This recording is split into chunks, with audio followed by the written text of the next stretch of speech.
So I just wanted to do a quick exercise with you that you can do at home, and write an outline for a story. First bit is the your main character, your hero, your protagonist. I'm going to call mine Josh for the sake of this. It's literally just a few minutes to write down the kind of a skeleton outline of your story, and then you can start writing. So he's going to be Josh. He's in his mid-30s. He has 2 children, and he's just lost his wife. His wife's just died of cancer. Genre's going to be contemporary, LGBT, to give you a clue about the story, and the format, I'm not going to do it as a screenplay, it's just going to be a novella, so a sort of mid-length story with chapters, a book. So the story outline, the goal, Josh's wife's just died, he's looking after his 2 children, and he's bisexual. And he's developing feelings for his best friend, Cooper. He's known all his life, since childhood. And they become a lot closer because Cooper helps with the children. He's there for his friend Josh.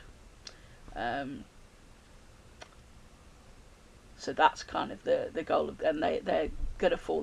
They're falling in love. Conflict, or the antagonist for this, I'm going to say the antagonist is Josh's in-laws, who aren't happy. They know that he's bisexual. They're not happy that he's developing feelings for Cooper. They're not happy about it. They think it's going to affect the children. They're quite religious, so they've got a certain view of that sort of sexual, of LGBT, of bisexuality, gay, that kind of thing.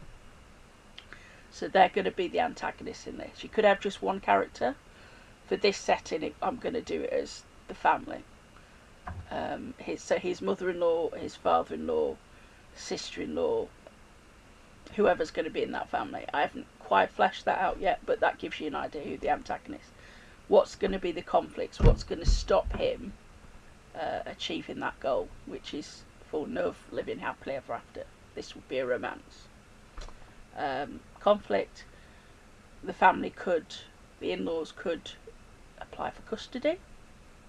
They could start a smear campaign against him, spreading rumours about him being a bad parent so they can get custody, take the children away. They could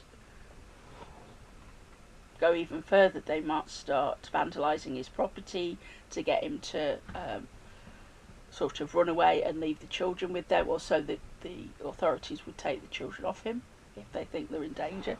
All sorts of things. They could go to social services, couldn't they? All sorts of things that, and also smear Cooper as well. Maybe Cooper has had a problem with drugs when he was younger, and they might use that against to split them up. They might start rumours about Cooper, that he's done something, you don't know. All sorts of things that could happen along the way. And then your resolution is the last bit. So your resolution, they fall in love.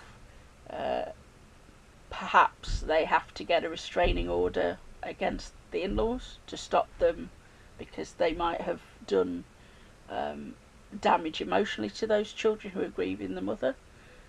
They might have done physical harm, you don't know. So it could be restrained, or it could be a softer ending, where Josh was able to communicate with the in-laws and make them see that the children are cared for. You know, they're not in any harm. They've got 2 loving people who love them. They're in a nurturing environment. There's no harm going to come, and they resolve it that way. So that's my outline, just as an example. See what you can do. Like I said, if you want to share it, it doesn't have to be something you're working on right now. I would be, and this is just a scenario I've made up in my head. It's not something I'm actually going to write necessarily. If you want it as an outline for yours, you're welcome. You can have it. But just to give you an idea, choose your genre. You don't even have to know whether it's going to be a short story or a longer novella at this point. Sometimes when you start writing, you've got an idea for it and it fizzles out, or it could just be a short story, or then you start developing it and it ravels and it unravels and it gets longer and longer. Start off with just the first chapter, and I'm going to do the next vid tutorial. I'm going to talk about the opening hook, gripping your audience right from the get-go, and so they want to read more, and using writer's tools like a thesaurus, like a dictionary, reading loads. But we'll talk about that in the next vid. Good luck with it. Let me know how you get on, and talk to you soon. Bye.